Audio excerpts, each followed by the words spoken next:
Et si votre bébé essayait de vous parler chaque jour et que vous passiez à côté sans même le savoir? Il y a 5 choses que votre bébé adore profondément.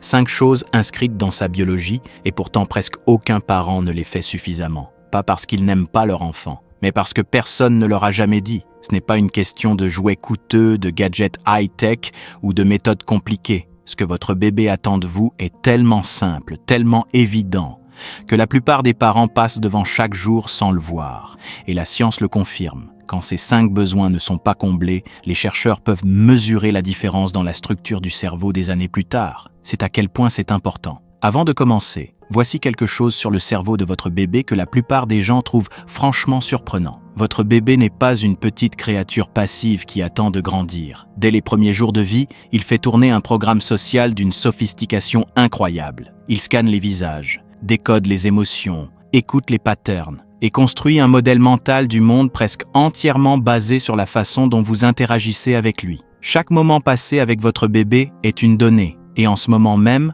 votre bébé collecte tout. Quand on parle des 5 choses que les bébés adorent, on ne parle pas de petites préférences adorables. On parle de besoins biologiques profonds, des expériences tellement fondamentales pour un développement sain que les chercheurs peuvent mesurer leur impact sur la structure cérébrale des années plus tard. Voilà pourquoi ce sujet est si important. Commençons par le premier point. Et je vous promets, celui-là va vous surprendre. La première chose que les bébés adorent, et que presque aucun parent ne fait assez, ce sont les expressions faciales lentes, exagérées, tenues juste un tout petit peu trop longtemps. Oui, vraiment, c'est tout. Des chercheurs de l'Université de Washington ont découvert que lorsqu'un parent fait des expressions faciales très marquées, yeux grands ouverts, grand sourire, surprise exagérée, et qu'il maintient cette expression 1 à 2 secondes de plus que ce qui semble naturel. Quelque chose de remarquable se produit dans le cerveau du bébé. Les voies neuronales responsables de la reconnaissance des émotions s'activent de façon plus intense et plus répétée que lors d'une interaction normale face à face. Ce que ça signifie concrètement? Le cerveau de votre bébé s'entraîne littéralement à lire les émotions. Et plus vous ralentissez et exagérez, plus votre bébé fait de répétitions. Mais voici ce que la plupart des parents font sans s'en rendre compte. Ils précipitent leurs expressions. Ils font une grimace, puis passent immédiatement à autre chose. Ils parlent, regardent ailleurs, changent de sujet. Et le bébé, qui venait tout juste de commencer à traiter ce qu'il voyait, perd la fenêtre.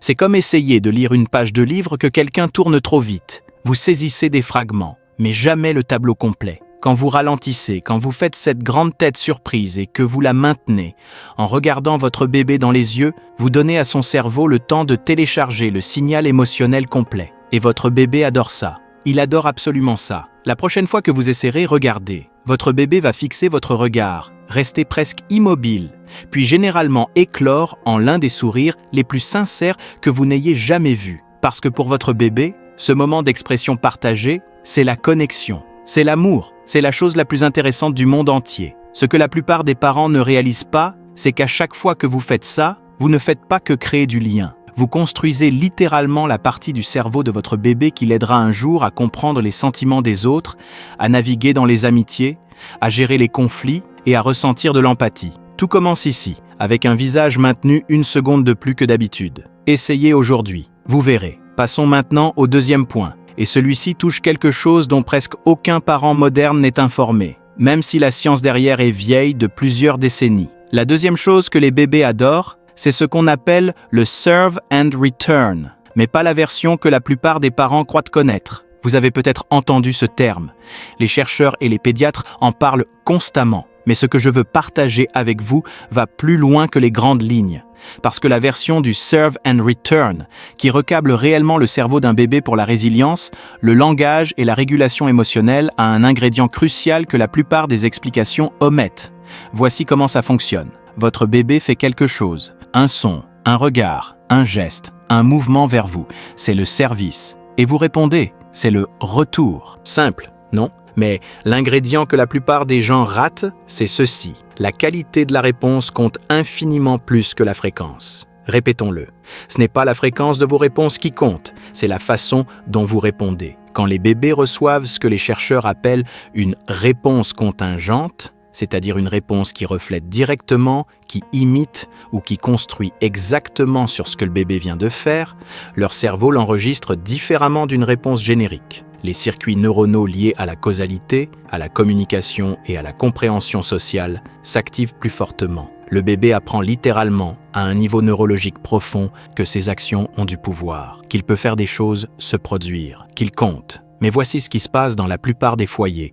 Le bébé fait un son, le parent répond « Oh oui, et continue ce qu'il était en train de faire. C'est une réponse, mais ce n'est pas contingent. Ça ne reflète pas ce que le bébé a fait. Ça ne s'y appuie pas. C'est sympathique, mais c'est générique. Une vraie réponse contingente ressemble plutôt à ça. Le parent répond avec la même hauteur de voix, le même rythme « Ah », puis ajoute un peu plus. Il lève les sourcils. Il attend. Le bébé répond. Le parent répond en retour. Cet échange, c'est la première conversation de votre bébé. Et les neuroscientifiques du centre Harvard sur le développement de l'enfant ont montré que ce type d'interaction contingente authentique est l'une des expériences les plus puissantes pour le développement du cerveau disponible à un bébé au cours de la première année de vie. Ce que la plupart des parents ne réalisent pas, c'est que les bébés qui reçoivent des interactions serve and return cohérentes et de haute qualité développent un vocabulaire plus large, une mémoire de travail plus forte et une bien meilleure régulation émotionnelle à l'âge de 3 ans comparé aux bébés qui reçoivent la même quantité d'attention globale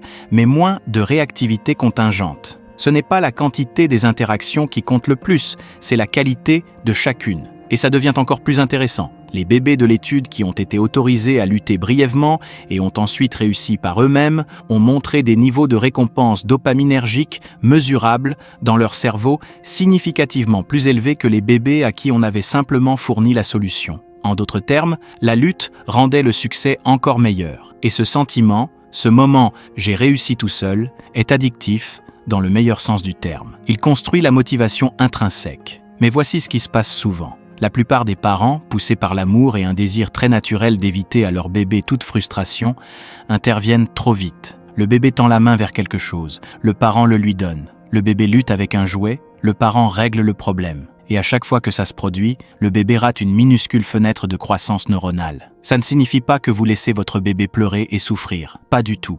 Le mot-clé est « productif ». Vous cherchez le juste milieu où le défi est juste légèrement au-delà de ce que votre bébé peut faire facilement, mais pas tellement au-delà qu'il devient submergé et en détresse. Et vous restez près de lui. Vous offrez de l'encouragement avec votre visage et votre voix, mais vous le laissez faire le travail. Votre bébé est bien plus capable que vous ne le pensez. Et le regarder découvrir ça par lui-même, c'est l'une des plus belles choses que vous vivrez jamais. Voici maintenant le 4e point. Et celui-là est tellement sous-estimé que ça me frustre vraiment chaque fois que j'en parle. Parce qu'il est tellement simple, tellement puissant, et presque personne n'en parle. La 4e chose que les bébés adorent, c'est d'être regardés. Pas qu'on leur parle, pas qu'on les divertisse. Juste être regardés, lentement, chaleureusement, avec une attention complète. Il existe en psychologie du développement un concept appelé l'accordage, l'attunement. Et il fait référence à ces moments tranquilles où un parent et son bébé sont simplement présents l'un avec l'autre, sans agenda, sans stimulation, sans bruit. Juste 2 êtres humains qui se regardent dans les yeux, qui se trouvent ensemble. Le docteur Daniel Stern, l'un des chercheurs les plus influents en psychologie du nourrisson, a passé des décennies à documenter ces moments. Et ce qu'il a découvert, c'est que l'accordage n'est pas juste un bonus agréable dans la relation parent-bébé.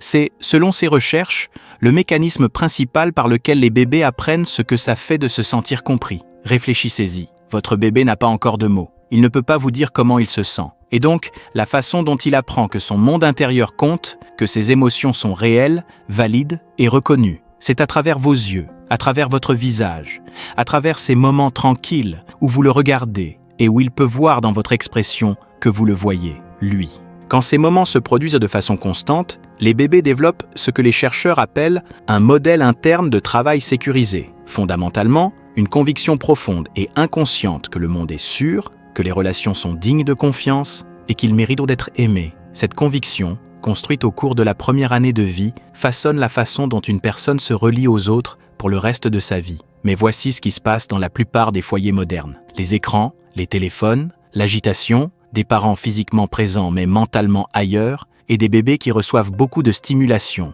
mais pas assez d'accordage. Beaucoup d'activités, mais pas assez de tranquillité. Ce que la plupart des parents ne réalisent pas, c'est que votre bébé n'a pas besoin de plus de choses à regarder. Votre bébé a besoin que vous le regardiez, lui, pas en faisant autre chose en même temps, pas en arrière-plan. Juste vous, les yeux sur lui, entièrement là. Même 5 minutes d'accordage genuinement sans distraction par jour, où vous vous asseyez simplement avec votre bébé, faites un contact visuel, synchronisez vos expressions, respirez lentement, peuvent avoir un impact mesurable sur son développement émotionnel. C'est gratuit, c'est toujours disponible, et votre bébé vous attend. Ça devient encore plus intéressant quand on parle du 5e point, parce que ce dernier est peut-être le plus contre-intuitif de tous, et il pourrait complètement changer votre façon de penser à ce dont votre bébé a réellement besoin de vous. La 5e chose que les bébés adorent, et que presque aucun parent ne leur donne assez, c'est le silence.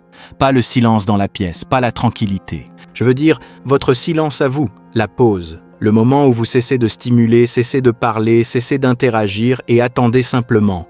Voici pourquoi c'est tellement plus important que la plupart des gens ne le réalisent. Le cerveau de votre bébé travaille constamment. Il traite, intègre, donne du sens à tout ce qui vient de se passer. Et ce traitement, ce travail intérieur, nécessite du temps de repos. Il nécessite de l'espace. Des chercheurs étudiant le développement du cerveau infantile ont découvert que les bébés ont besoin de périodes régulières de faible stimulation pour consolider ce qu'ils viennent d'apprendre. Un peu comme le sommeil aide le cerveau à traiter les souvenirs, ces périodes tranquilles d'éveil aident les bébés à intégrer les informations sensorielles et émotionnelles de leur environnement. Mais dans un monde conçu pour capter l'attention avec des jouets brillants, des gadgets parlants, de la musique et la stimulation constante de la vie moderne, les bébés sont chroniquement sursollicités. Et un bébé sursollicité n'est pas un bébé heureux. C'est un bébé dont le système nerveux tourne en surchauffe, qui essaie désespérément de traiter plus d'informations que son jeune cerveau ne peut en gérer. Voici à quoi ça ressemble. Votre bébé commence à détourner le regard. Il tourne la tête. Peut-être qu'il commence à s'agiter. Et la réaction naturelle du parent est « Oh non !»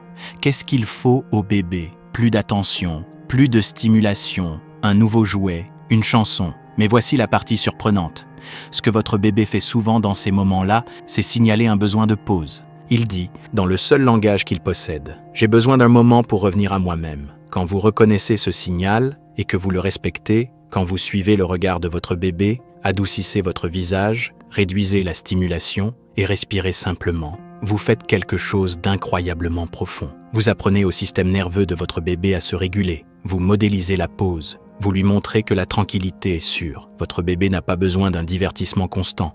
Il a besoin d'un parent qui sait quand s'arrêter. La pause est une forme d'amour. Laissez-moi maintenant rassembler tout ça pour vous, parce que ces 5 choses ne sont pas aléatoires. Elles forment le portrait de quelque chose de plus profond, quelque chose que le cerveau de votre bébé a toujours essayé de vous dire. Votre bébé n'a pas besoin de plus. Il a besoin des bonnes choses, faites avec une pleine présence et une vraie conscience. Des expressions lentes et exagérées qui donnent à son cerveau le temps d'apprendre les émotions. Des réponses contingentes qui lui apprennent que sa voix a du pouvoir. La lutte productive qui construit la conviction qu'il est capable. L'accordage, vos yeux entièrement présents, qui lui apprend qu'il est vu et aimé. Et le don du silence, de la pause, qui laisse son jeune système nerveux respirer. Ce ne sont pas des techniques. Ce ne sont pas des astuces parentales.